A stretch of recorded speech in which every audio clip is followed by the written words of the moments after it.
এই প্রথম বিয়েবাড়ির মতো গরুর মাংসের রেজালা রান্না করেছি। আর প্রথমবারের রান্নাতেই যে এত প্রশংসা পাবো সেটা আমি কখনোই ভাবিনি। আসসালামু আলাইকুম সবাইকে, আশা করছি সবাই ভালো আছেন। আজকে মজাদার একটা একদম বিয়ে বাড়ির স্বাদে না, বিয়ে বাড়ির মতোই পারফেক্ট একটা গরুর মাংসের রেজালা আপনাদেরকে দেখাবো। এটা আপনারা চাইলে খাসি চিকেন দিয়েও করতে পারেন, কিন্তু গরুটা একটু বেশি স্পেশালি মজা লাগে মনে হলো। প্রথমে কড়াইতে একটু বেশি করে তেল দিয়ে দিয়েছি, আর পেঁয়াজও একটু বেশি করে দিতে হবে। পেঁয়াজটাকে বাদামি করে হালকা ভেজে আমি এখানে গোটা মশলা দিয়ে দিয়েছি। প্রথমে গোটা মশলা, এলাচি, দারচিনি, তারপর তেজপাতা, তারপর মাংসটাকে দিয়ে আমি একটু ভেজেছি।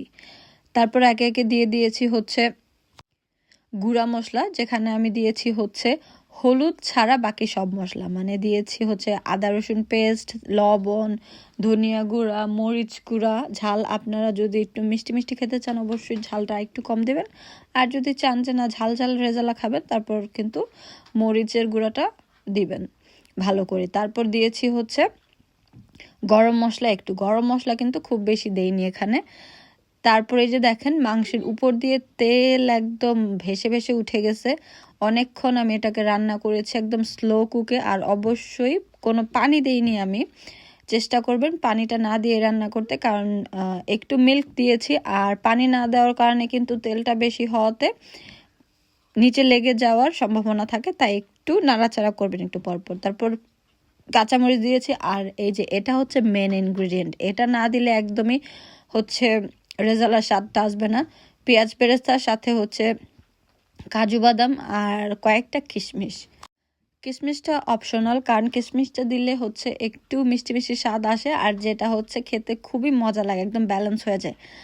আর এই যে আমি দেখেন মশলাটাকে বেটে নিয়ে এখানে দিয়েছি টক দই। হ্যাঁ, টক দই কিন্তু দিতে হবে। টক দই, বাদাম বাটা আর পেঁয়াজ বেরেস্তার যে বাটা, কিশমিশ, সেটা একসাথে আমি মিক্স করে ভালো করে গুলিয়ে সেটাকে আমি ইসে দিয়ে দিব, আমার মাংসেতে দিয়ে দিব।